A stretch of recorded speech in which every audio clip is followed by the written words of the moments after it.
예, 감사합니다.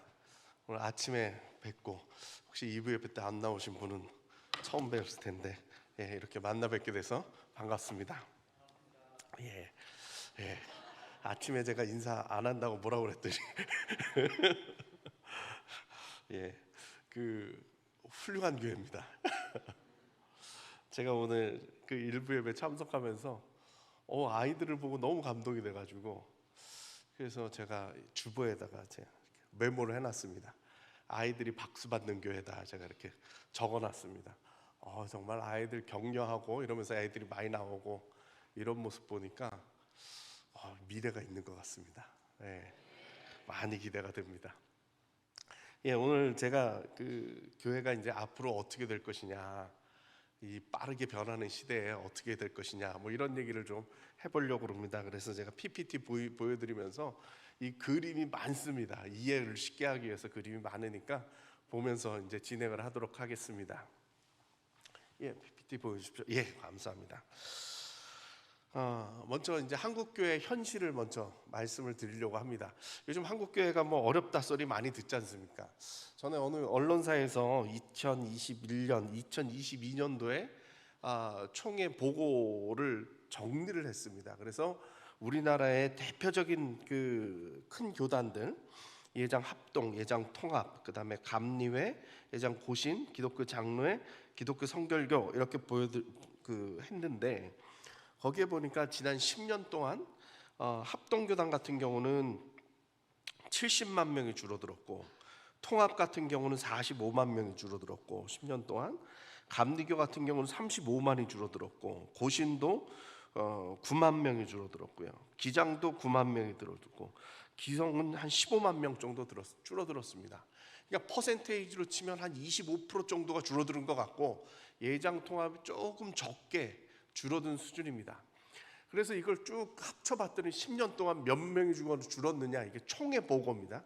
총회에서 각 교회들마다 보고한 걸 보니까 10년 동안 200만 명이 감소를 했어요. 그러니까 뭐 어마어마한 거죠. 지금 우리 기독교인이 몇 명일까요? 우리가 그 마지막 인구조사 했을 때 1000만 명이라고 그랬거든요. 물론 이게 약간 좀 맹점은 있습니다. 다 합치면은 요 6개 교단만 한 700만 명 되는 것 같더라고요. 그러니까 약간 뭐 부풀려진 숫자는 있겠지만 그래도 10년 동안 200만 명이 줄어들었다면 어마어마한 숫자죠. 네, 어마어마한 숫자입니다. 그래서 요거를 좀 더 구체적으로, 그럼 여러분 교단이 속한 통합교단은 어떻게 됐느냐 그랬더니 10년 동안 50만 명이 줄어들었어요. 50만 명이면 도대체 몇 명, 어느 정도 규모가 될 것 같아요? 예. 상상을 초월하겠죠. 100명 되는 교회가 몇 개가 없어져야 50만 명이 줄어들겠어요? 근데 그게 10년 만에 그렇게 된 거다 이 말이죠. 제가 그 2017년도에 제가 목회사회 연구소라는 걸 운영을 하고 있는데, 어느 날 그 저랑 아주 가까우신 목사님이 저한테 연구가 필요하다 그래서 연구비를 갖다 주면서 이 부분에 대해서 연구를 해달라고 한 게 뭐였느냐, 중형교회에 대한 얘기였습니다. 한 300명에서 1000명 사이에 있는 중형교회들이 위험하다는 거예요. 그 목사님이 작은 교회가 어려워졌다는 얘기는 많이 들었는데 중형교회까지 그렇게 됐다니까 정말 그럴까 하는 마음으로 시작을 했는데 중형교회들이 너무 많이 무너지고 있어요. 작은 교회는 이미 포기 상태고 한 300명에서 1000명 사이를 왔다 갔다 하는 우리나라의 허리 역할을 해야 될 중형교회들이 다 무너지고 있더라고요. 그래서 한국교회 마지노선이다 그랬어요. 여기가 무너지면 한국교회는 이제 걷잡을 수가 없다. 실제적으로 여러분 생각해 보십시오. 아마 요 동북교회도 중형교회 속에 속할 텐데 동북교회가 지원하는 교회나 단체들이 몇 개가 있습니까? 상당수 있을 거 아닙니까? 그러면 중형교회가 흔들하면 그 나머지 단체 교회들이 같이 흔들하는 거예요. 중형교회 하나가 어려움 당한다라는 것은 큰 문제죠. 왜 그런가 이렇게 조사를 해봤더니 뭐 여러 가지 요인이 있는데 가장 중요한 요인은 뭐였느냐 하면 세대 교체였습니다. 그러니까 아주 힘있게 활동하시던 전임 목사들이 이제 교회 개척하고 이랬던 목사님들이 물러나면서 그 다음 목사님이 들어오시는데 그 세대 교체 기간에 교회들이 다 흔들리는 겁니다. 옛날에는 주로 목사님들의 파워가 셌기 때문에 교회가 이런 세대 교체 때 문제가 생기면 어떻게 되는 거냐 하면 전임 목사님하고 후임 목사님하고 둘하고 문제였어요. 쉽게 얘기해서 문제가 생기면 둘이서 멱살을 잡던 어쩌든 둘이서 해결하면 됐는데, 요즘은 목사님들이 별로 힘이 없고 그 장로님들이나 이 평신도 리더십이 더 강하잖아요. 그러니까 청빙위원회를 구성을 해요. 청빙위원회를 구성하면 여러분들도 그 과정을 겪어보셨겠지만 청빙위원회 의견이 갈려요. 그 후보가 한 서너 명이 있으면 그 교회가 한 서너 파로 갈리는 거죠. 그러고 나서 그 다음 청빙회에서 오시는 분을 만나면 한 3분의 1이 그분을 지지한 거고 3분의 1은 지지를 안 했던 분들이 되는 거예요. 그러니까 3분의 2가 별로 협조를 안 해요. 문제는 이후에 교회가 싸움이 나요. 다른 교회 얘기예요. 그 이후에 싸움이 나요. 그 싸움이 나면 예전엔 누구랑 누가 해결했다고요? 전임 목사님하고 후임 목사님하고 해결을 했는데 요즘은 파가 많아요. 그러다 보니까 여기랑 해결하면 저기랑 또 해결이 안 되고 이래가지고 교회들이 아주 문제가 많이 생겨가지고 힘들었다라는 상황을 제가 본 적이 있습니다. 얼마 전에 제가 주로 이런 연구들을 많이 하니까 어느 목사님이 새로 이제 그 분립개척, 큰 교회에서 분립개척을 해가지고 한 5년 된 것 같은데 교인이 한 200~300명 사이로 꽤 이제 성장을 한 거예요. 저 분당 쪽에 성장을 한 거예요.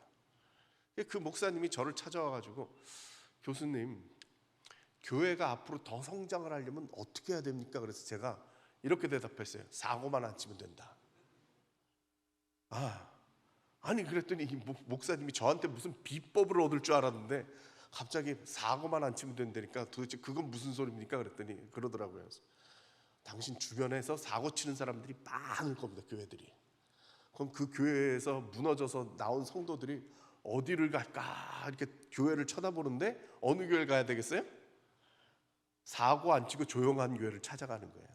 요즘 보면 특별한 목회가 아니라 그냥 잘만 버티고 있어도 교회가 부흥을 하더라고요. 네. 그래서 사고만 안 치고 세상에 이런 목회 방법이 어디 있어요? 근데 죄송한데 제가 그렇게 가르쳐 줬어요. 요즘 한국교회 모습을 보면 무슨 생각이 나냐? 제가 한국교회가 위기입니다. 우리 이렇게 변해야 됩니다. 우리가 빨리 뭔가를 해야 됩니다. 막 이럴 때마다 목사님들이 뭘 그렇게 변해야 됩니까? 꼭 그렇게까지 해야 됩니까? 이런 얘기할 때 제가 머릿속에 그려지는 그림이 이겁니다. 고지전. 고지를 지켜요. 근데 적들이 막 몰려오고 있어요. 그래가지고 끝내 못 지키게 됐어요. 그러면 본부에다가 무전을 하죠. 뭐라고 무전을 하느냐? 포탄을 우리 머리 위에 쏘십시오. 더 이상 지킬 수가 없습니다. 우리 머리 위에 터뜨려 주십시오. 그렇게 해서라도 정말 반반의 확률이라도 우리가 버틸 수 있게 도와달라는 겁니다. 전 요즘 한국교회 보면 그런 생각이 듭니다. 우리 머리 위에 포탄을 터뜨리는 한이 있어도 지금 지켜야 될 게 있다는 거예요. 우리가 지금 이 교회를 지키려고 한다면 정말 특단의 조치가 아니고서는 방법이 없다. 저는 그렇게 생각합니다. 주저하고 있을 때 이게 될까 말까 이래도 되는가 마는가가 아니라 정말 뭔가를 변하지 않으면 정말 벼랑 끝에 몰려와 있기 때문에 뭔가를 해야 될 때다 이렇게 생각을 합니다. 이제부터 본론으로 들어가겠습니다. 제 말이 빠르죠? 괜찮습니까? 예. 제가 지금 할 말이 무지하게 많은데 1시간 내에 끝나려니까 지금 말이 급합니다. 그래서 혹시 못 알아들으시면 끝나고 옆 사람한테 물어보십시오. 뭘 했대? 그러시면 됩니다. 아셨죠? 예. 자, 코로나19의 변화의 속도입니다. 코로나가 지나면서요, 새로운 세계가 열렸죠. 예. 속도가 너무나도 빨리 지나가고 있어요. 자, 이게 무슨 표냐? 1차 산업혁명부터 4차 산업혁명까지입니다. 4차 산업혁명 여러분 그때 막 난리 난 거 기억하시죠? 이게 언제였느냐? 2016년도입니다. 2016년도입니다. 거기까지 오기까지 정말 세계가 빠르게 변했습니다. 1차 산업혁명은 1700년대 18세기 그때 증기기관을 만들어내면서 공장이라는 게 생기고 사람들이 그러니까 농사 짓다가 공장이 생기니까 일자리가 생기니까 도시로 몰려오고 이러면서 산업혁명이 일어났어요. 증기기관으로 산업혁명이 일어났어요. 그게 1차 산업혁명이에요. 그 다음에는 19세기 말해서 20세기 초에 전기가 나타난 거예요. 전기가 나타나니까 기계가 더 빨리 돌겠죠. 공장이 더 커지고 대량 생산이 되고 이러면서요. 기존 문화가 다 무너졌어요. 옛날에는 물건이 귀했어요. 그래서 정말 귀족들이나 좋은 물건 쓰고 일반 사람들은 뭐 제대로 못 쓰고 이랬는데 기계로 그냥 찍어내니까 그런 잉여 생산이 어려운 말인데 물건이 남아 돌았어요. 먹는 것도 남아 돌기 시작하고 첫 풍요로운 세대를 맞이한 거예요. 그러니까 세상이 변했어요. 세상이 변했어요. 이게 전기가 나오면서 그렇게 된 거죠. 그리고 나서 한 100년 정도 지나가지고 3차 산업혁명이 일어나요. 20세기 후반이에요. 1900년대 마지막 말에 컴퓨터가 나타나면서 정보화 사회가 되죠. 그리고 인터넷이 나타나요. 그래서 지식이 폭발하기 시작하죠. 그리고 나서 4차 산업혁명이 몇 년에 얘기를 했다고요? 그치, 2016년에 다보스 포럼에서 클라우드 슈밥이라는 그 의장이 독일 사람인데 4차 산업혁명이다 이랬어요. 자, 보세요. 1차 산업혁명에서 2차 산업혁명 올 때 얼마 걸렸느냐? 약 한 200년 걸렸어요. 2차 산업혁명에서 3차 산업혁명 갈 때 얼마나 걸렸느냐? 대략 한 100년 걸렸어요. 3차 산업혁명에서 4차 산업혁명 그다음에 1차 헷갈리네. 예, 그다음에 4차 산업혁명 갈 때 50년이 안 걸렸어요. 200년 걸리던 게 100년 걸리고 50년 기하급수적으로 속도가 빨라지는 거죠. 그래서 서양 사람들은 뭐라 그러냐? 정신을 못 차리겠대요. 정신세계가 무너졌대요. 세상이 너무나도 빨리 변해가지고 이 300년 동안 너무나도 빨리 변해가지고 정신세계가 무너졌다고 그래요. 여러분들에게 한번 물어볼게요. 우리 동네에 전기 들어온 거를 보신 적이 있으신 분들 손 드세요. 예. 우리 동네 전기 들어온 걸 봤다. 꽤 되시잖아요. 이게 무슨 얘기예요? 1차 산업혁명을 살고 있을 때 전기가 없이 1차 산업혁명을 살고 있을 때 2차 산업혁명이 온 걸 본 거예요. 몇 년 전쯤 보셨어요? 60년대요? 60년대, 70년대. 예, 75년이요? 그러니까 무슨 얘기예요? 한 5, 60년 걸린 거예요. 서양 사람들은 몇 년 걸렸다고요? 300년 걸렸어요. 300년 걸렸는데 너무 빨라서 정신을 못 차리겠다고 하는데 우리나라 사람들은 50년 만에 끝냈어요. 제정신으로 살면 우린 정상이 아니에요. 이렇게 빨리 지나는데. 근데 놀라운 일이 벌어졌어요. 4차 산업혁명 얘기를 하고 몇 년 지났느냐? 약 4년 지나고 나서 뭐가 터졌어요? 2020년에 코로나가 터졌어요. 그리고선 4차 산업혁명 얘기를 이젠 안 해요. 코로나 이후 시대라고 그러지. 그거하고 비교가 될 수 없거든요. 그러니까 200년 걸린 게 100년 걸리고 100년 걸린 게 50년 걸리고 50년 걸린 게 4년 걸렸어요. 지금 우린 그 시대를 사는 거예요. 인간 너무 빨라요. 너무 빨라요. 이런 책 보신 적 있으십니까? 이 책 쓰신 분이 이제 매년 10월 달이 되면 내년도의 트렌드가 어떻게 흘러갈 것이다 이야기를 하는데 이분 저자가 누구냐 하면 김난도 교수라고 모르시죠? 아프니까 청춘이다라는 책을 쓰신 분인데 이분이 이제 마케팅 전문 교수입니다. 그래서 시대 흐름을 제일 잘 알아요. 장사하시는 분들이 시대 흐름 제일 잘 알잖아요. 시대 흐름을 잘 아시는 분인데 이분이 코로나가 터지면서 혼미해지기 시작했습니다. 정신이 하나도 없다는 거예요. 그래서 2020년에 코로나를 한 해를 딱 지나고 나서 2021년을 내다보는 책에서 뭐라고 썼느냐? 코로나 사태로 바뀌는 것은 트렌드의 방향이 아니라 속도다. 속도가 중요하다는 거예요. 왜? 너무 빨리 변하기 때문에. 예전에 우리가 살 때는 무슨 얘기를 했어요? 속도가 중요한 게 아니라 방향이 중요하다고 그랬어요. 그게 정답이에요. 방향을 알고 뛰어야 되는 거예요. 앞만 빨라도 방향이 틀리면 그 잘못된 거잖아요. 근데 김남도 교수는 무슨 얘기를 하고 있느냐? 속도가 너무 빠르기 때문에 어디로 가는지 나중에 따지고 일단 쫓아가 봐야 된다는 거예요. 너무 빠르기 때문에 이걸 따져볼 겨를이 없대요. 근데 1년이 지났어요. 저는 이 책을 매년 이렇게 보고 있는데 1년이 지났어요. 그러니까 2021년도 10월 달에 나온 책에 22년을 바라보면서 뭐라고 얘기를 하고 있느냐? 코로나19는 타임머신 역할을 했다. 2030년을 2020년으로 가져왔다는 거예요. 네? 제가 돌리질 않고 혼자서 떠들고 있었군요. 타임머신 역할을 했대요. 10년을 땡겼대요. 2020년에서 2030년 이렇게 가야 될 거를 가운데를 뚝 잘라가지고 가져왔대요. 타임머신 탄 것처럼. 우리 그러지 않았습니까? 온라인 예배를 드릴 줄 알았어요? 몰랐어요? 몰랐죠. 아마 그냥 놔둬가지고 온라인 예배가 언젠간 올 거라는 예상을 했었어요, 우리가. 그죠? 그래서 홈페이지에 뭐 설교도 올려놓고 하긴 했었는데 진짜 온라인 예배를 드릴 거라고는 아직 상상을 못했죠. 근데 그거를 갖다가 예를 들어서 코로나가 안 오고 온라인 예배 드립시다 그리고 논의를 해가지고 진짜 온라인 예배를 드리려고 한다면 몇 년 걸렸을 것 같아요? 빨라야 10년일 거예요. 한국교회 형상으로 보면 빨라야 10년일 건데 논의를 해볼 새가 없이 그냥 툭 잘라서 가져왔다라는 거죠. 그러다 보니까 무슨 일이 벌어져요? 이런 일이 벌어져요. 이게 뭐예요? 네? 세계 지도인데 뒤집어 놓은 거예요.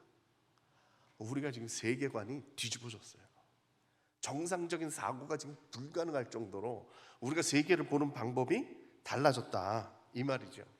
그 역할을 한 게 뭐냐? 온라인 세계로 진입을 한 겁니다. 온라인 세계로 진입을 한 겁니다.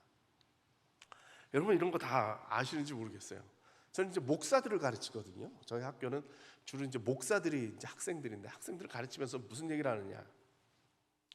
코로나가 딱 터졌어요. 아까 얘기했듯이 저희 교회 그 목사님이 핸드폰 하나 걸고 갑자기 기술자가 돼가지고 온라인 송출을 했다 이 말이에요. 핸드폰 하나 딱 걸어놓고 그래가지고 거기까지 오기까지 그 목사님이 얼마나 고생을 했겠어요, 그죠?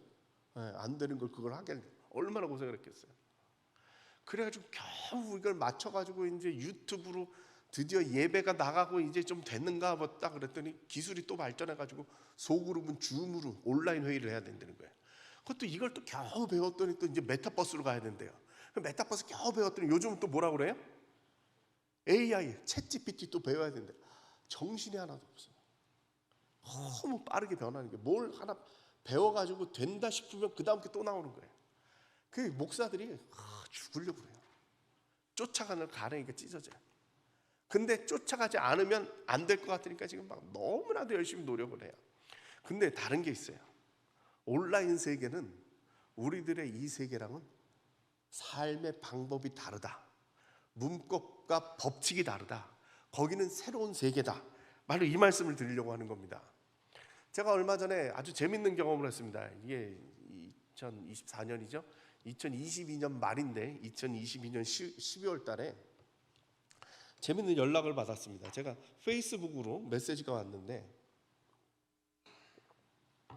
여기 요 끝에 있는 저 청년이 아마 제가 강연하는 거 신학생이었는데 제가 강연하는 걸 들었나 봐요.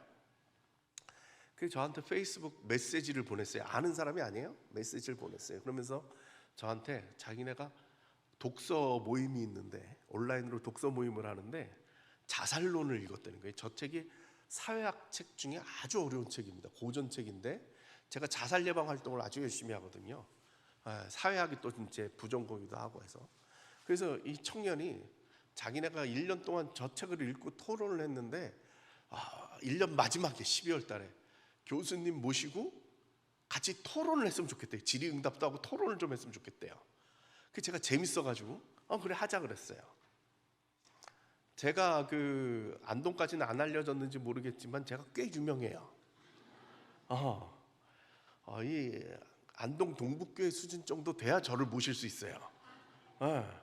상당히 그 무게가 있어 보이잖아요. 근데 저 학생이 정말 알지도 못하는 대학원생이에요. 대학원생이 저 그 메시지를 보내가지고 교수님 우리 이런 모임인데 참여해 주십시오. 저한테 그렇게 접근할 상대가 아닌데 그러더라고요. 저는 또 재밌어서 한다고 그런 거예요. 그래서 밤 11시에 모였어요. 밤 11시에 해야 된대요. 그것도 좀 희한하죠. 밤 11시에 모였어요. 줌으로. 여기 있는 저 밑에 있는 남학생은 대학교 1학년 학생이에요. 숭실대 철학과를 다닌대요. 대학교 1학년 학생이에요. 저 위에 있는 여학생은 캐나다에 유학가 있는 고등학생이에요. 근데 저 학생 셋이서 1년 동안 한 달에 한 번씩 저 어려운 대학원에서도 읽기 어려운 저 책을 읽고 토론을 한 거예요. 아마 동네에서 저 책 읽고 토론하자 그러면 붙을 사람이 하나도 없었을 거예요.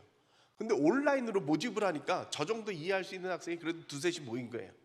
그래서 저 토론을 하고, 그리고 저 같은 교수를 불러다가 같이 토론하죠. 일반 오프라인이었으면, 일반 세상이었으면요 안 통할 얘기예요. 근데 온라인이니까 가능해요. 심지어 저 학생들이 어느 한 동네 친구들도 아니고 심지어 캐나다에 있는 애, 서울에 있는 애, 경기도에 있는 애들이 모여가지고 저를 데리고 그런 토론을 벌였어요. 이게 바로 새로운 문법이다, 이렇게 말씀을 드리는 거죠. 자, 여긴 어디예요? 에? 동북교회죠. 예. 저건 뭐예요? 저기도 교회가 있는 거예요. 저기에 동영상이 몇 개 올라와 있는지 아세요? 동북교회 동영상이 저기 몇 개 있을까요? 오, 목사님 확실하게 하시네요. 727개가 올라 있더라고요. 어젯밤 기준으로 727개의 영상이 저기 올라가 있어요. 여러분들의 흔적은 어디 있어요? 여기 다 있어요. 온라인상에. 저기에 여러분들의 교회를 구축해 놓은 거예요. 저기 돈 얼마 들었을까요? 한 푼도 안 들었어요. 근데 저기에 더 교회의 흔적들은 저기에 더 많이 있지요. 여기 교회당 유지하는데 얼마가 들까요? 많이 들 것 같아요. 저기는 한 푼도 안 드는데 저기는 계속적으로 사람들이 모여 있어요. 어디가 여러분들에게 유리한 고지예요? 저희가 더 유리한 고지예요. 저는 온라인은 새로운 세계라고 생각해요. 저기 우리들이 미지의 세계이긴 한데 저기에 우리들이 생각할 때 새로운 실체가 있어요. 젊은 사람들 입장에서는요, 실은 온라인하고 오프라인하고, 이 온라인에서 만나는 사람들하고 오프라인에서 만나는 사람은 구별이 안 돼요. 저는 페이스북을 하고 있는데, 페이스북을 하는데 제 친구가 한 5천 명 돼요. 예, 5천 명 이상은 못 받게 돼 있어요. 그러니까 한 5천 명 정도 돼요. 제가 어디를 가든지 제 친구들이 있어요. 저는 외국 사람들은 다 자르고 한국에 있는 목사들만, 주로 목사님들이 저러거든요. 어디 가서는 제가 세미나에도 저한테 찾아가지고 제가 친구인데요 이런 사람들이 꼭 나타나요.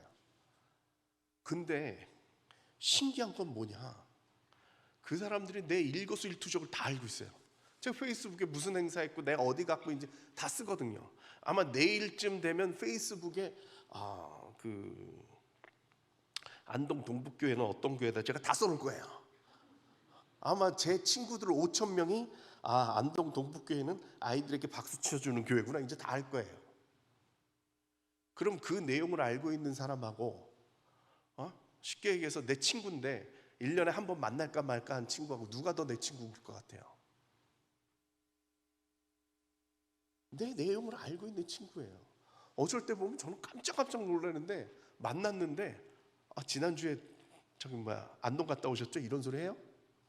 그래서 이 사람을 내가 어디서 봤지? 막 망설이고 있을 때 페이스북에서 봤어요. 맨날. 그 사람이 내 친구예요? 아니면 1년에 한 번 만날까 말까 한 친구가 내 친구예요? 그 사람이 내 친구예요. 이게 온라인이 새로운 세계다 이 말이죠. 거기에 속해 있는 사람은 어떤 사람이? 이 사람도 변했어요. 그 포너 사피엔스라고 최재분 교수가 쓴 책인데 이 사람은 코로나 이전에 이 책을 썼는데 참 재밌어요. 이 사람이 한 얘기가 뭐냐, 이제 새로운 인류예요. 새로운 인류가 나타났어요. 새로운 인간이 나타났는데 그 사람은 머리는 구글이에요. 지능은. 심장은 페이스북이에요. 그 다음에 이 위장, 이 기관은 아마존이 책임지죠. 우리나라로 치면 쿠팡 같은 거죠. 아마존이 책임져요. 그 다음에 이 중심 코어는 뭐예요? 애플이래요. 애플 그 기계 있죠? 손엔 지금 뭐라고 써 있어요? 삼성이요. 핸드폰이 손에 꼭 붙어 있다 이 말이죠.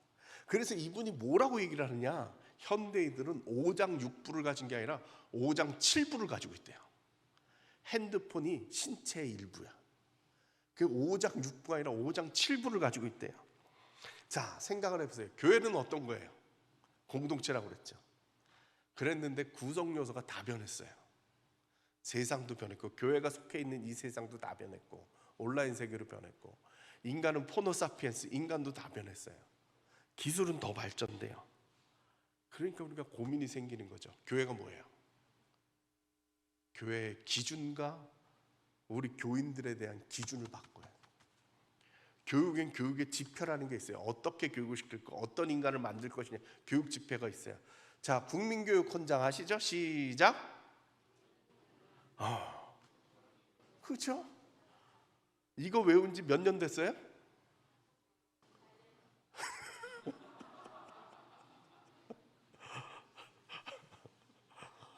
참, 나는 이거 너무 신기한 것 같아요.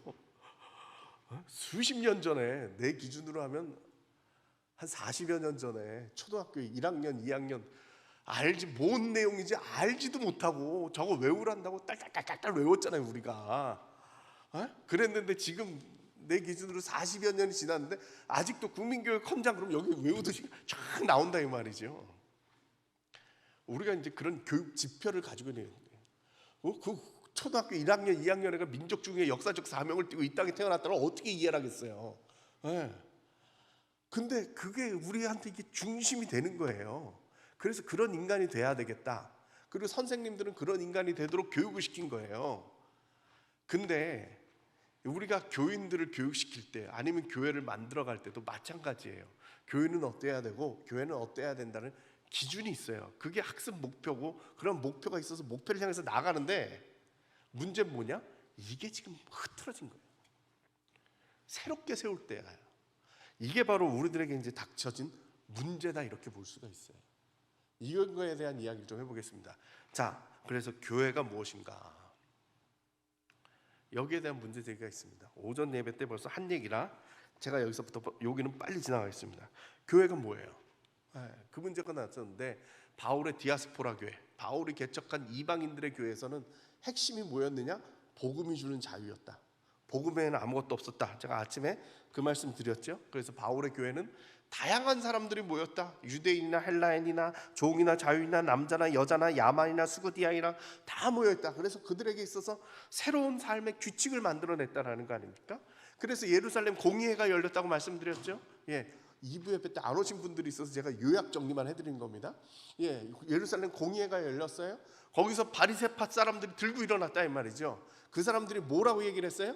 할례를 받고 모세의 율법을 지켜야만 구원을 받을 것이다. 그래야 예수를 믿는 것이다. 이렇게 얘기를 했는데 베드로가 뭐라고 그랬어요? 우리도 못 지을 멍에를 왜 이방인들에게 지우냐? 그 사람들 예수 믿으면 되는 거지. 그래서 주 예수의 은혜로 말미암아 구원을 받는다고 나는 믿는다. 그 얘기를 했다 아닙니까? 나머지는 의미가 없다. 할례를 굳이 받아야 될 이유도 없고 그 모세의 율법을 어떻게 그 이방인들이 어떻게 지키겠냐? 그거 풀어주자. 그러면서 마지막으로 남겨놓은 게 뭐라고요? 우상을 섬기는 것 하면 안 된다. 종교적인 의미죠. 우상을 섬기는 것 하면 안 된다. 그 다음에 윤리적으로 음행하면 안 된다. 그리고 삶을 사는 데 있어서 목매어 주인 것과 피를 멀리하라. 이게 무슨 얘기냐? 먹는 거를 갖다가 유대인처럼 먹어야 된다. 최소한 요것만 지켜라. 아마 안식일을 지키라는 건 너무나도 당연한 것이기 때문에 아마 그건 뺐을 것 같고 요 세 가지만 지키면 된다. 최소한의 것이다 라고 이야기를 했는데 바울이 어떻게 했어요? 그것도 안 지켰어요. 그것도 안 지켰다니까. 그 모든 걸 배설물로 여기고 바울의 마음속에는 예수만 믿으면 된다는 거예요. 로마 사람한테 어떻게 이스라엘의 그런 관습을 지키라고 해. 그게 뭐하러 올무를 만들어. 그거 다 풀어주고 자유함을 얻게 하자. 복음이 주는 자유라는 거예요. 복음 하나만 있으면 된다. 그 이유는 나머지는 필요가 없다. 그런 얘기를 한 거예요. 이게 사도행전 15장에 있는 얘기라면 16장 바로 들어와서 바울이 비전을 보잖아요. 마게도냐 사람들이 찾아오는 거죠. 그 꿈에 우리에게 오라는 거예요. 어느 쪽으로? 서쪽으로 가는 거예요. 바울은 소아시아까지라고 생각을 했어요. 복음의 범위가 소아시아까지라고 생각을 한 거예요.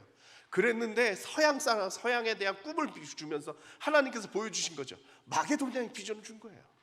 가라고, 복음을 들고 저 땅끝까지 가라고 이 꿈을 주신 거예요. 이 비전을 주신 거예요. 저는 오늘날 마찬가지인 거예요. 온라인 저기 뭘지 모르는 새로운 신세계가 열린 거예요. 이게 뉴월드예요. 새로운 신세계가 열렸어요. 거기에는 기존 교회하고는 다른 어떤 모양들이 나타나야 되고 이런 것들을 생각하면 우리가 불안한데, 하지만 꿈을 줬대. 꿈을 줬대.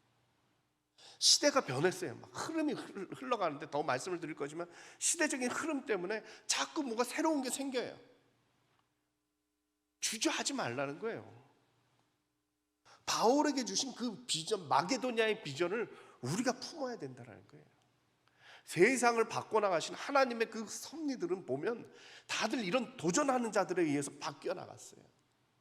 아브라함이 그 고향 땅을 떠났듯이, 마틴 루터가 그 자기가 속해 있었던 그 카톨릭 교회를 넘고 일어섰듯이, 우리 칼빈 선생님께서 그 시대를 뒤집어 놓았듯이, 정말 교황과 사제들에 의한 종교에서 말씀과 믿음 하나로 승리할 수 있다라는 이 구원의 기쁜 소식을 전해주었듯이, 우리도 복음의 자유로 이 마게도냐의 비전을 품어야 되는 줄로 믿습니다.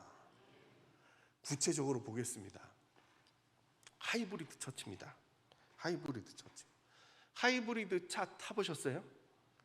저는 10년째 이제 하이브리드 차를 타는데, 하이브리드 차가 이제 예를 들면 저속일 때는 그 충전해, 그 이렇게 배터리 충전해 놨던 거기서 전기로 돌아가고, 고속일 때는 휘발유로 돌아가고, 보통 그렇게들 알고 있는데 그렇게 아니고요.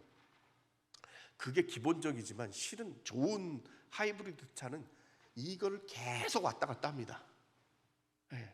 힘을 안 줘도 되면 빨리 전기 쓰고, 힘을 줘야 되면 휘발유 쓰게 만들고, 이걸 계속 왔다 갔다 합니다. 운전하는 사람은 알까요? 모릅니다.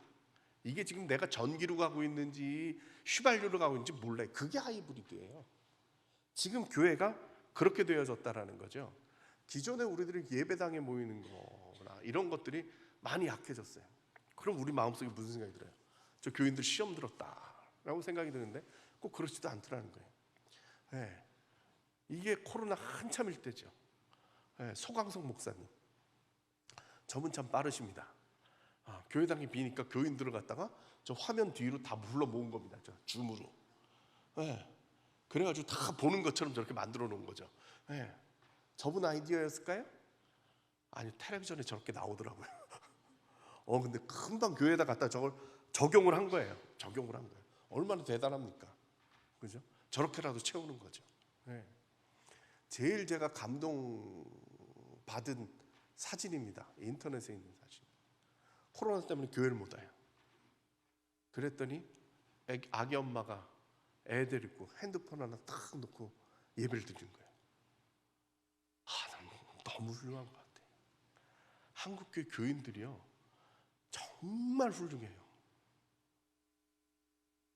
우리가 지금 코로나 때문에 그 교인들 줄어들고 많은 어려움 당하지만, 실은 비교를 해보면요, 다른 종교들은요 반토막 났어요. 진짜 절반으로 다 떨어졌어요. 대책을 못 세웠기 때문에. 그들은 좀 이렇게 보수적이고, 그리고 예전 중심이고 이러니까 이런 걸 온라인으로 옮길 생각을 못 한 거예요. 그냥 교회 문 닫고 한동안 쉬십시오 그래 버린 거예요. 50%가 날아갔어요. 우린 20% 수준이에요. 근데 한국교회 교인들이요 참 대단해요. 여기 애랑 저 엄마처럼 어떻게든 매달려서 예배를 드린 거예요. 어떻게든 매달려서 예배 드린 거예요. 이 온라인의 특징이 뭐예요? 시간과 공간이 관계가 없어요. 시간과 공간이 관계가 없어요. 어느 때든지 이제 저것만 탁 걸어놓으면 아무 데서나 예배를 드릴 수 있잖아요. 근데 한국교회 교인들이 참 신기한 게 뭐냐 하면, 일부 예배 드리던 분은 일부 예배 시간에 저걸 틀어요. 2부 예배 드리던 분은 그 시간에 저걸 틀어요.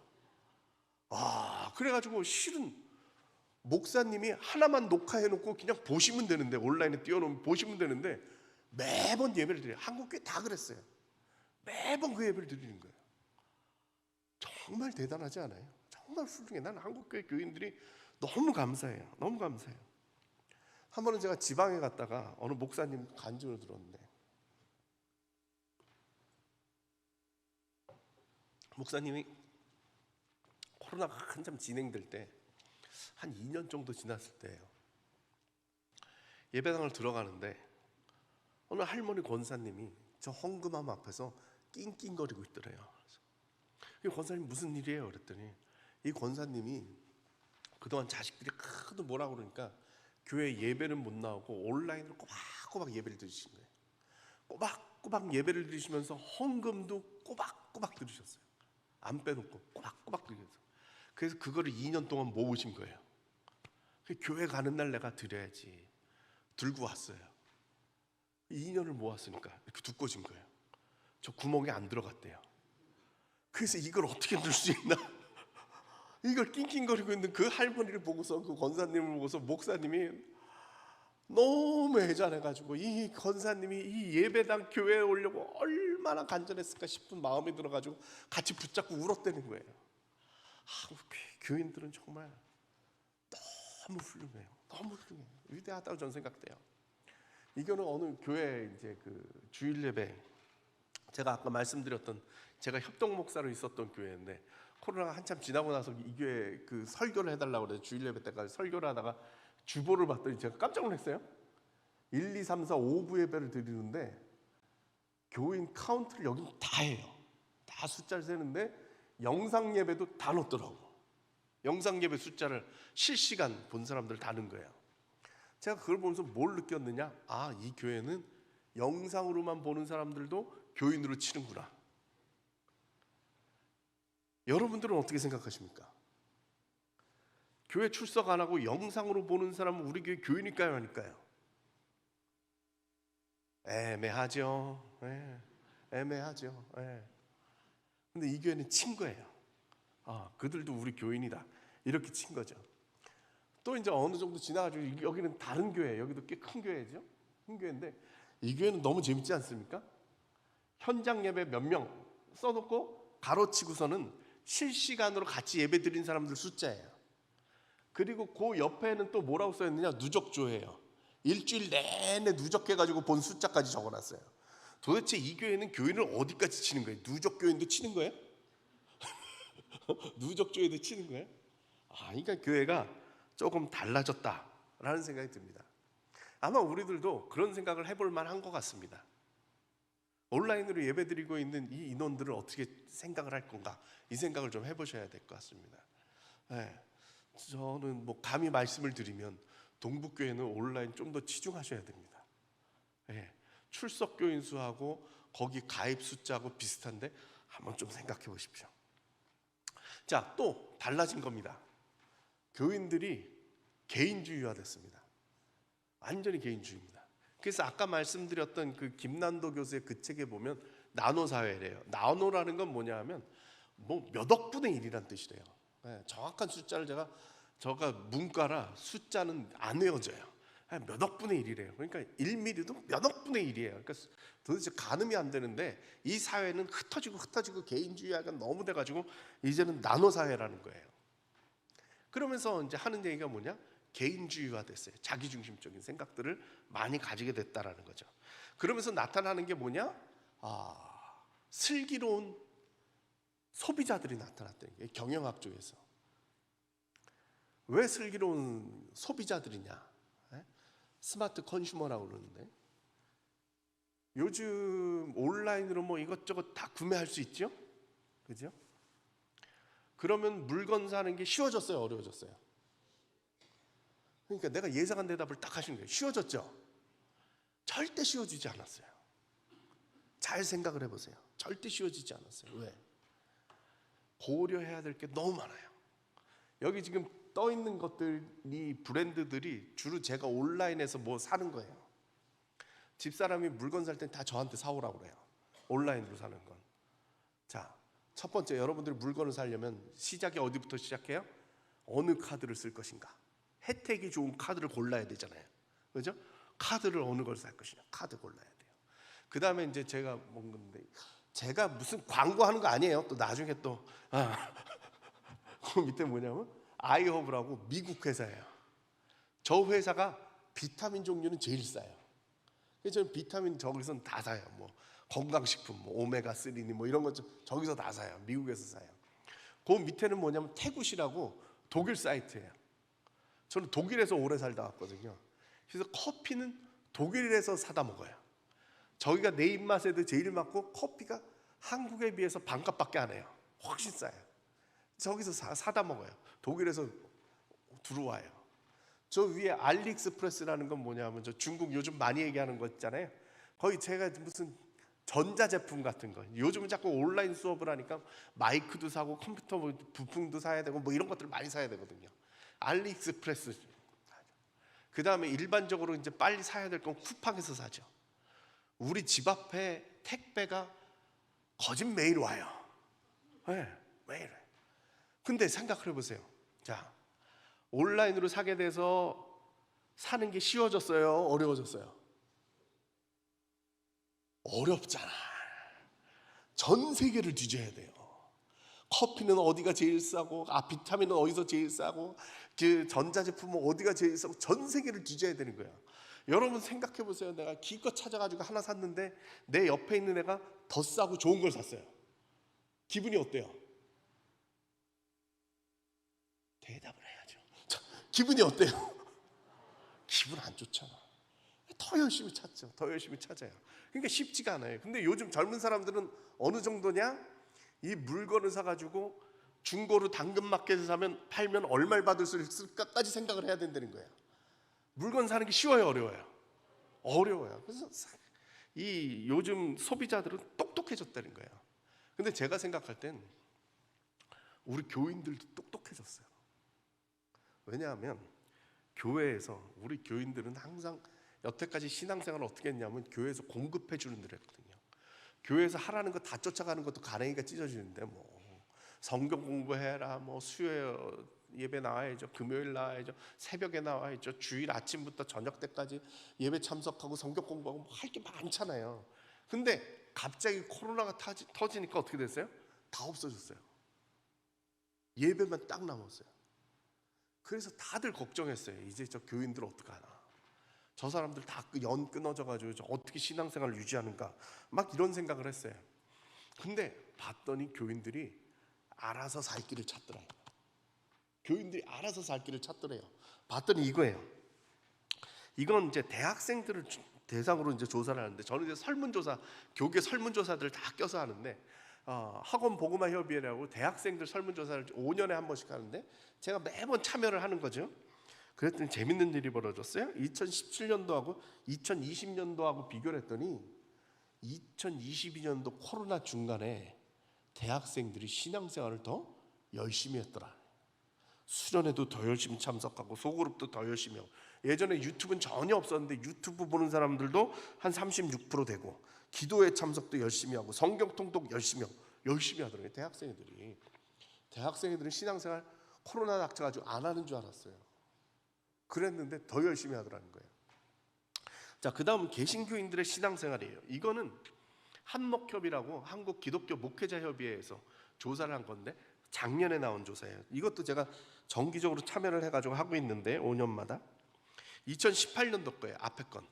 뒤에 게 2023년도 거예요. 보세요. 일주일간 성경 읽는, 한 달인가요? 이게 성경 읽는 시간을 물어봤더니 예전엔 48분. 그랬는데 코로나 기간에 64분이 된 거예요. 훨씬 더 늘어났어요. 기도하는 시간 물어봤더니 기도하는 시간도 21분이었는데 24분은 늘어났어요. 근데 결정적으로 뭐가 중요한 거냐? 큐티하는 사람들의 비율을 물어봤더니 21%에서 35%로 늘어났어요.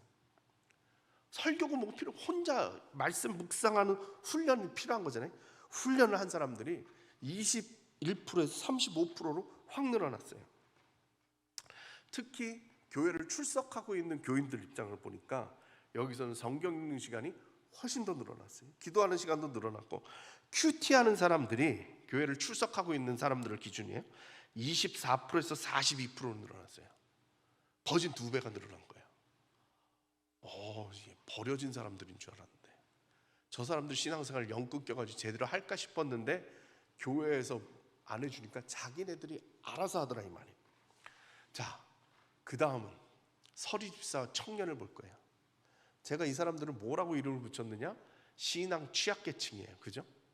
젊은 사람들, 애들 때문에 신앙생활하기 힘들고, 젊은 청년들 같은 경우 신앙생활을 교회에서도 안 챙기는데 할까 싶었는데 봤더니 다르더라고요. 서리집사예요. 성경 읽는 시간이 51분에서 85분을 늘었어요. 평균보다도 훨씬 더 많이 읽게 된 거예요. 기도하는 시간도 20분에서 27분을 늘었어요. 큐티하는 사람들이 21.9%에서 41.5%로 2배가 딱 던 거예요. 서리 집사들이, 젊은 사람들이잖아요. 이 사람들이 늘어나다는 게, 20대 한참 놀기 좋아할 때인데 얘네들 교회에 안 나오고 어떻게 됐을까 걱정이 많았는데 성경 읽는 시간도 많이 늘어나고 기도하는 시간도 많이 늘어나고 심지어 큐티하는 사람의 비율도 2배로 늘어나고 30대도 마찬가지로 더 도약적으로 더 많은 사람들이 성경 읽고 기도하고 큐티하고 했더라는 말이죠. 그래서 이 취약계층들이 오히려 더 열심히 했어요. 자기네들이 알아서 길을 찾아가지고 신앙생활을 열심히 했더라 이 말이죠. 그러니까 정말 스마트한 똑똑한 성도들이 생겼어요. 근데 그뿐이겠어요? 공급되는 게, 이 사람들이 열심을 내니까 온라인에서 공급되는 게 많아졌어요. 요즘 그 유튜브에 제일 많이 보는 것 중에 하나가 뭐냐면 신앙적인 내용 중에 성경 읽어주는 사이트예요. 보셨어요? 예, 이거 보세요. 유튜브에다가 성경 읽어주는, 이렇게 치면 그 다음에 이런 것들이 있습니다. 쭉 나오잖아요. 성경 읽어주는 남자, 성경 읽어주는 큰아들, 여자 신부님, 성우 신권사 목소리 엄마 아빠 박자매 부부 구집사 큰아들. 어마어마하게 떠요. 근데 사람들이 여기에 어마어마하게 봐요. 그 중에 제일 유명한 게 뭐냐? 성경 읽어주는 큰아들이에요. 작은 아들은 못 껴요. 큰아들이에요. 성경 읽어주는 큰아들. 여기 구독자가 몇 명이냐? 12만 8천 명이에요. 12만 8천 명. 어마어마하잖아요.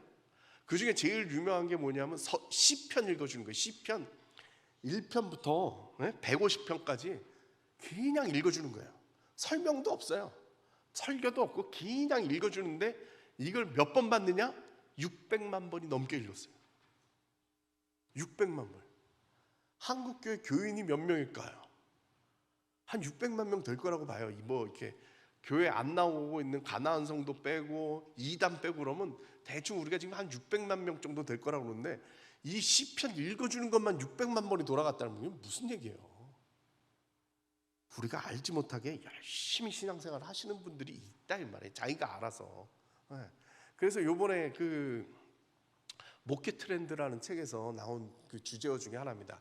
OTT 크리스찬이에요. 넷플릭스처럼. 옛날에는 그냥 공중파로 그냥 틀어주는 대로 봤는데 요즘 어떻게 해요? 젊은 사람은 다 찾아서 보잖아요. 그런 것처럼 신앙생활도 자기네들이 다 찾아서 보고 있다. 그래서 요즘은 각자 신앙생활 할 수 있도록 토대를 마련해 줘야 된다. 길을 찾아줘야 된다. 그래서 요즘에 모여라 하는데 함께 모여서 하는 것도 참 열심히 하지만 또 한 방면에서는 또 온라인으로 또 하고 있는 사람들의 그 길을 또 열어줘야 된다. 그 다음 세대 쟁탈 시대입니다. 애들이 없어요. 애들이 없어가지고 이제 다음 세대 애들은 모셔와야 됩니다. 근데 이 교회에서 제가 이 얘기를 할 필요가 있을까 지금 싶어가지고 약간 망설여집니다. 잘 모으고 있는 애들이 많아가지고. 일반적인 그 한국교회 모습입니다. 연령대별로 개신교인들 그 비율을 봤는데 2012년도하고 2023년도 10년 사이에 어떻게 됐느냐? 젊은 사람들이 확 줄어들었습니다. 절반으로 줄어들었습니다. 20대 절반 됐지요. 30대가 절반이 됐지요. 40대도 약 절반이 되어버렸어요. 젊은 사람들이 지금 사라지고 있더라 이 말이죠. 교회만 그럴까요? 사회도 마찬가지죠. 노령화 지수라는 게 있어요. 이게 뭐냐면 0세에서 14세 인구하고 65세 이상의 인구하고 이 비율이에요. 1990년대 이 비율은 19.4%밖에 안 됐어요. 그러니까 아이들이 5배가 많았다는 거예요. 65세 어르신들보다 0세에서 14세까지가 5배가 더 많았다는 얘기예요. 근데 점점 가파르게 상승을 하죠. 35%가 됐어요. 10년 있다 68%가 됐어요. 5년 있다가 10년이 아니라 5년 있다가 95%가 되고 2017년도에 그 이후에 2년 동안 107%가 됐어요. 역전이 된 거예요. 2017년도에 역전이 됐어요. 아이들 숫자보다 어르신들 숫자가 더 많아졌어요. 근데 놀라운 건 뭐냐? 2024년도에 7년 후에 181%가 됐어요. 거의 2배가 된 거예요. 아이들보다 어르신이 2배가 더 많아졌어요. 앞으로 어떻게 되겠어요? 이렇게 돼요. 경로석이 바뀌는 거예요. 일반석에 할아버지 할머니들이 앉아있고 경로석에 애들이 앉아있는 시대가 금방 올 거다 이 말이죠. 한번 이 사진 보세요. 이 사진이 뭐겠어요? 어르신 가족 사진입니다. 이쪽에 앉아 계신 이 두 분이 이제 원 어르신들이죠. 그 밑에 이제 자식들하고 손녀까지 했어요. 저 두 분이 지금 몇 명 만들어 놨어요? 한 30명 만들어 놓은 것 같죠? 네, 저 두 분이. 요즘 가족 사진은 어떤 거예요? 이거예요. 두 분이서 제가 이 사진을 보고 인터넷에서 본 사진이라 어느 관계일까 잘 봤더니 딸 둘이에요. 여자 둘이 얼굴이 비슷해요. 자, 부모님 두 분이 딸 둘을 낳고 결론적으로 손자가 하나 생겼어요. 이게 우리 현실이죠. 교회가 앞으로 어떻게 되겠어요? 아이들 줄어들죠. 그래서 요즘 대학들은요 난립니다. 요즘 대학 교수들을 제일 힘들어하는 게 뭐냐? 학생 유치예요. 학생 유치하는 거예요. 그래서 어떻게 해야 되겠어요? 이제는 옛날처럼 그냥 교회라는 게 다들 그 아이들 부석부석 이거 보기 힘듭니다. 아니, 여러분들 제가 자꾸 강조하는데 제가 수많은 교회를 다녔는데 여기처럼 애들이 북적북적한 교회는 없어요. 여러분들이 그냥 당연하다고 생각할까봐 제가 자꾸 강조해서 얘기하는 거예요. 이게 대단한 거예요. 그래서 제가 무슨 요령을 가르쳐 드릴 방법이 없는데 한마디 해야죠. 그래도 아이들을 교회 오게 하는 방법은 우리 집처럼 막 교회를 만들면 돼요. 무슨 얘기냐? 첫째는요, 예를 들어서 가족이 외식을 나가요? 그러면은 메뉴는 누가 정해요? 애들이 정하죠. 애들이 이 귀중한 권리를 포기하면 그 다음은 누가 정해요? 예? 엄마가 정하죠. 그죠? 예. 그러면 아빠는 어떤 결정권이 있어요? 뭐 이 카드 낼까 저 카드 낼까 뭐 이 정도지 아무런 결정권이 없어요. 근데 교회만 오면 이게 뒤집어지는 거예요. 아빠들이 결정을 줘요. 네. 그리고 아이들은 별로 결정할 게 없어요. 애들이 여기만 오면 새로운 세계 이게 이해가 안 되는 거예요. 집에만 가면 내가 왕인데 여기 교회만 오면 자꾸 지하실로 내려보내요. 이해가 안 돼요. 네. 이게 무슨 왕자와 거지도 아니고 왜 교회만 오면 내가 이해가 안 되는 거죠. 여러분 만약에 가게를 이제 집안 재정을 이렇게 나가요. 그럼 첫 번째 고려사항이 뭐예요? 애 키우는 엄마들은 이쪽에 있나요? 돈 쓸 때 첫 번째 고려사항이 뭐예요? 애들 교육비예요. 일단 애들 교육비부터 떼어놓고 그 다음에 뭐 먹는 게 있는 거고 뭐가 있고 뭐가 있는 거지 일단 애들 교육비예요. 그게 기준이에요. 그죠? 교회는 기준이 어디에 있어요? 네. 어르신들 쪽으로. 이 교회는 달라가지고 제가 좀 조심스러운데 실은 제가 교회를 조사를 했어요. 그 주보를 봤더니 그 뭐지? 해피타임인가요? 해피투게더. 그래서 제가 이 교회는 어르신 모시고 여행 가나 보다 내가 이랬는데 어린 애들을 데리고 갔더라고요. 그래서 제가 할 말이 없어요. 근데 다른 교회 보면은 항상 어르신들 프로그램만 광고가 돼 있어요. 애들 프로그램은 안 나와 있어요. 별로 하는 게 없기 때문에. 그러니까 좀 희한한 거예요. 집안에 에어컨을 놨어요. 마루에다가 에어컨을 놓고 한 대 더 놓을 수 있대요. 예, 서비스로 한 대 더 놓을 수 있어요. 어디다 설치해야 되겠어요? 아이 방에. 그죠? 안방에 놓겠다는 담대한 남자가 있을까요? 저는 안방에 놨어요. 그런 사람 없어요. 그런 걸 보셔야 돼요. 그런 걸 보셔야 돼요.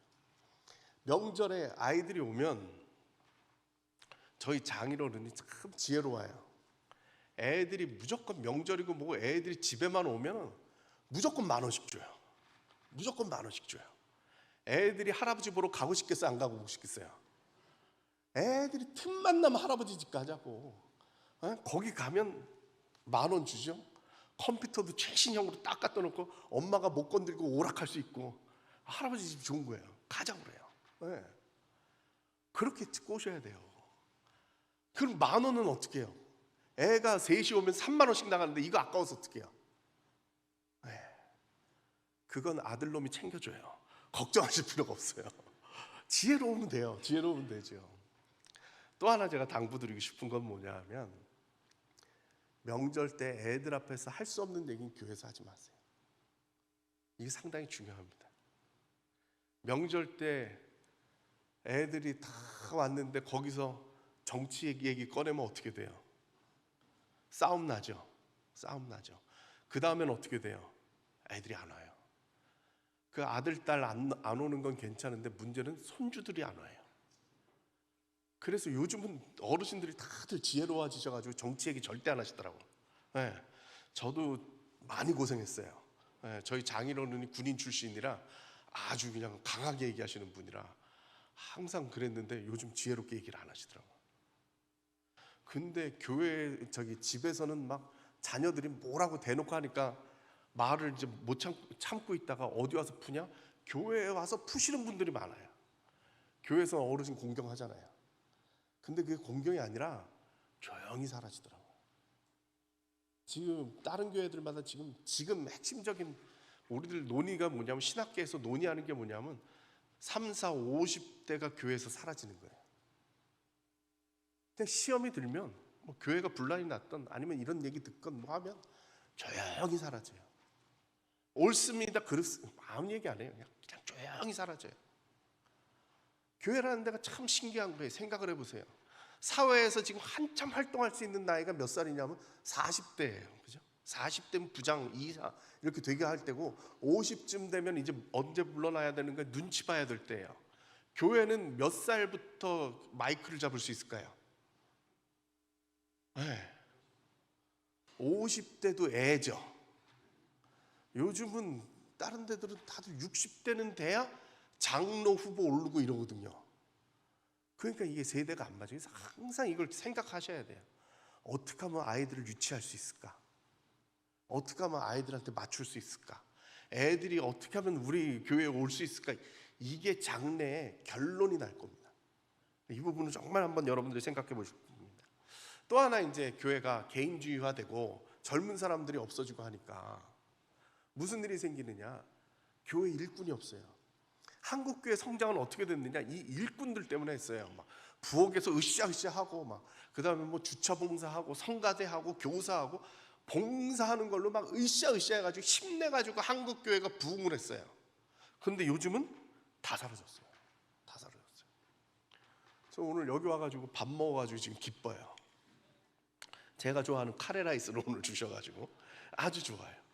근데 요 이제 작년 조사인데 작년에 점심 식사를 제공하냐고 조사를 했더니 점심 식사를 제공하는 교회가 61.7%예요. 안 하는 교회가 한 40% 되는 거예요. 한 40% 정도 점심 제공을 안 해요.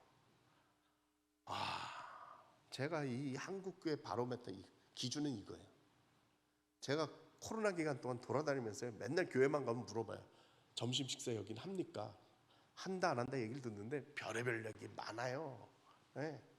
코로나 때 쉬어봤더니 그 주방에 그 권력을 잡으셨던 권사님들이 쉬어보니까 괜찮은 거예요. 내가 왜 거기서 아둥바둥했나? 막 이런 생각이 드는 거예요.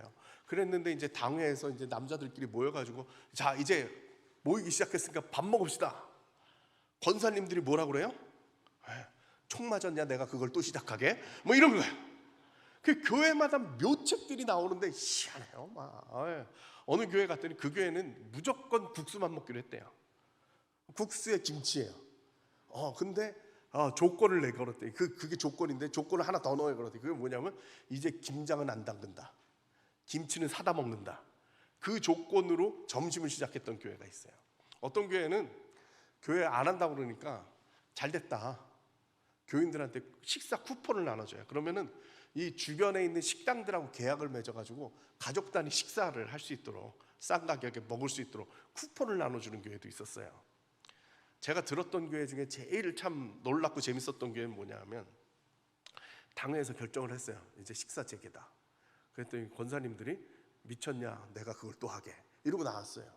그래가지고 막 고민을 하다가 아무래도 안 되겠으니까 이제 마지막 극약 처방을 했어요. 담임 목사님이 그렇다면 내가 당회원들과 함께 식당으로 들어가서 봉사를 하겠다. 주일 예배 끝나고 내가 식당으로 들어가겠다 그랬어요. 마음속에 무슨 생각을 했을까요? 목사님은 아니되옵니다 이럴 줄 알았어요. 아무도 안 말린 거예요. 그래가지고 별 수 없이 그날이 돼가지고 장로님들 먼저 들어가 있고 목사님 주일 예배 다 끝난 다음에 거기 이제 들어간 거예요. 들어가서 무슨 생각을 했을까요? 목사님 아니되옵니다 하고 다 달려올 줄 알았는데 아무 소리도 안 하고 고맙습니다 그러면서 박수 치더라는 거예요. 네. 그러면서 그 목사님 하는 얘기가 뭐냐? 언제 나와야 될지 때를 기다리고 있다. 어떻게 된지 모르겠어요. 그 다음에 못 빼가지고. 네. 요즘 사람들은요 개인주의화가 돼 있어요. 요즘 젊은 사람들이 런닝 크루라고 쉽게 하면 달리기 동아리를 해요. 많이 해요. 건강에 관심이 생겨서. 제가 사는 동네가 이제 그 한강 쪽인데 한강 쪽에 나가 보면 밤에 한강에 가 보면 한밤중에 가 보면요 청년들이 한 20명, 30명이요 때를 지어서 뛰는데 한두 팀이 아니에요. 막 뛰어요. 막 서로 막 으쌰으쌰하면서 뛰어요. 여기 이제 한강의 그 잠수교인데 제가 하도 재밌어가지고 영상을 찍었어요. 이러고 뛰어요. 줄을 이어서 동호회를 만들어서. 네. 이런 팀들이 여럿이 뛰어요. 여럿이 뛰어요. 예, 그렇죠? 자, 이 팀들이요 되게 재밌는 게 뭐냐면 달리기를 쫙 달린 다음에 한강 그 광장에 모여가지고 동그랗게 서가지고 마무리 체조를 해요. 숨고르게 해요. 처음에 뛸 때는 막 으쌰으쌰 해가지고 이제 거기 모여가지고 이제 탁 뛰어요. 그러고 나서 수고하셨습니다. 박수 쫙 치고 쫙 헤어져요. 우린 이해가 안 되죠. 네. 달리기를 왜 합니까? 2차 가려고, 그죠? 끝나고 모여서 이제 해야 되는 거잖아요. 근데 그 친구들, 젊은 사람들이요, 이 사람들은 목적이 뭐냐? 달리는 거예요. 자기 건강을 위해서 달려야 되겠는데 혼자 뛰면 잘 안 뛸 것 같으니까 이렇게 모여서 뛰는데 서로를 몰라요. 그게 박수치고 헤어지는 거예요. 그냥 뭐가 모이질 않아요. 근데 요즘 젊은 사람들이 다 그래요. 교회에도 지금 그런 유행이 생겼어요. 교회 밖에서들 모임들이 생겨요. 온라인으로 성경 공부. 근데 이후에 아무 프로그램이 없어요. 우리는 성경 공부하고 봉사하고 뭐 이런 걸 왜 해요? 교회에 열심 내자고 교회 일꾼들을 만들어내는 거잖아요. 그런 게 없어요. 자기 신앙생활하는 거. 기도하는 시간도 온라인으로 모여요. 다른 거 안 해요. 기도만 하고 헤어지는 거예요. 그러니까 이제 새로운 시대예요. 예전처럼 막 교회 나와라 열심히 해라 뭐 해라 이게 안 통하는 시대에 이제 방법을 찾아야 되는 거예요. 그들의 요구를 채워주면서 또한 교회로서 모이고 신앙생활로 모일 수 있도록 만들어주는 그런 것들이 지금 필요한 때가 됐다라는 거죠. 자, 결론으로 가겠습니다. 결론은 우리가 이제 새로운 교회를 만들어 가야 된다. 지표를 세우듯이 아까 말씀드렸죠. 새로운 교회를 만들어 가야 된다는 게 핵심적인 겁니다. 지금 저희들에게 필요한 건 뭐냐? 유연한 사고와 태도예요. 흐름과 변화와 이런 것들에 대해서 유연하게 대처를 해야 돼요. 거기 뒤처지면 안 돼요. 항상 한 발씩 다 걸쳐 보셔야 돼요. 요즘 특징이 뭐냐? 요즘 시대의 특징은요, 예전엔 교회가요 프로그램이 딱 정해져 있어요.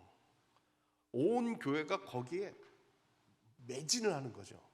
그래서 교회에 무슨 프로그램 하나 만드는 게 너무나도 힘들어요. 왜냐하면 그거 하나 실패하면 목회가 흔들거릴 수 있기 때문에 다들 조심했어요. 근데 요즘은 어떻게 됐느냐, 다양한 일을 벌여놔요.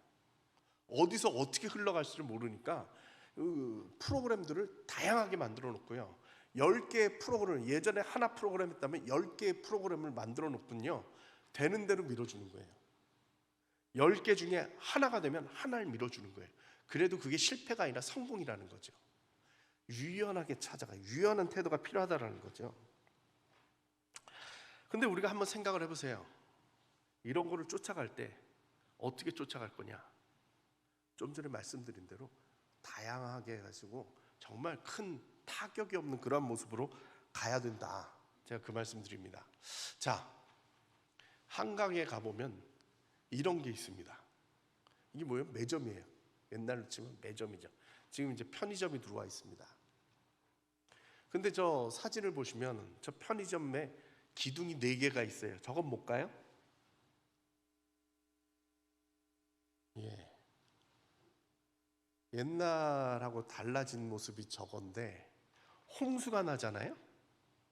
옛날엔 매점, 홍수가 나면 매점을 어떻게 했냐면 크레인으로 들어다가 올림픽대로에다 옮겨놨어요. 그리고 물 빠지면 크레인으로 들어다 다시 내려놨어요. 요즘은 어떻게 되냐? 이렇게 됩니다. 홍수가 나면 저게 그냥 떠요. 밑에다가 무슨 주부를 넣어놨나 봐요. 화장실도 다 저거로 만들어놨어요. 그래서 홍수가 나면 쫙 떠요. 그리고 물이 빠지면 그대로 내려와요. 저 안에는 하나도 안 젖어요. 저는 교회가 이래야 된다고 저는 생각됩니다. 지금 교회들이 자칫 잘못하면 시대가 이렇게 빠르게 흐르다 보니까 이 물이 들어오는데 이걸 막아보겠다고 널빤지 하나씩 들고 이거 막고 있는 형국이 많아요. 막을 수 있겠어요? 못 막아요. 지금 필요한 건 이런 저항력이 아니라 물에서 뜰 수 있는 부력이에요. 떠야 돼요. 또 올라야 돼요. 그리고 물이 빠지면 내려와야 돼요. 근데 중요한 사실이 있어요. 그게 뭐냐? 저 4기둥이에요. 저 4기둥이 뭐겠어요? 교회는 복음의 진리예요. 이 복음의 진리만 있으면 저게 흘러내려가진 않아요. 그대로 올라갔다 그대로 내려올 수 있어요. 물이 들어온다고 그거 막는 거 가장 어리석은 거예요. 물에 뜰 수 있는 부력이 있어야 살 수 있다는 말이죠. 저는 이 어렵고 힘든 시기에 이 교회들이 정말 시대를 보고 복음이 주는 자유 안에서 정말 이 넓은 마음을 가지고 시대의 흐름에 같이 움직여가고, 그래서 주님이 주신 이 복음의 말씀을 이 세상 편만하게 펼 수 있길 바라고, 특히 이 동북교회를 통해서 그런 역사가 일어나기를 간절히 축원합니다.